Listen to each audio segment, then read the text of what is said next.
Hi hello అందరికీ welcome to Shri Sritha Sanvi official. నాకు 5th మంత్లో ఫస్ట్ స్కానింగ్ అయ్యింది. అంతా బాగుంది అని మేడం కూడా చెప్పిన తర్వాత ఐఎమ్ వెరీ హ్యాపీ.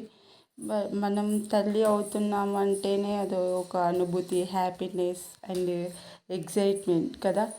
మన లైఫ్లోనే బిగ్గెస్ట్ మూమెంట్ అంటే అదే, మనం తల్లి అవ్వడం కదా. అండ్ నా ప్రెగ్నెన్సీలో నేను అసలు శ్రీమంతం అనేది చేసుకోలేదు. ఎందుకంటే మా మామయ్య చనిపోవడం వల్ల అప్పుడే 20 days అవుతుంది. అందుకే నా శ్రీమంతం కూడా చేసుకోలేదు.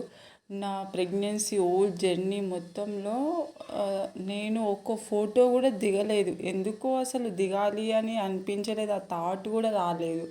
ఏదో ఒక 1-2 ఫొటోస్ కూడా నేను ఏదో రెడీ అయ్యి, అంటే ఫుల్ ఫోటో లేకపోతే ఓ శారీ మీదనో డ్రెస్ మీదనో కూడా దిగింది లేదు. అట్లా చైర్లో కూర్చొని దిగిన ఫోటో ఒకటి ఉంది అంతే. ఒకటి హాస్పిటల్లో కూర్చొని దిగిన ఫోటో ఒకటి. అంతకు మించి అసలు నాకు ఆ జర్నీకి సంబంధించిన మెమోరీస్ అనేటివే లేవు. కానీ నా 5 months ప్రెగ్నెన్సీ ఇలా కంప్లీట్ అయ్యింది. ప్లీజ్ నచ్చితే లైక్ చేయండి, సబ్స్క్రైబ్ చేసుకోండి ప్లీజ్.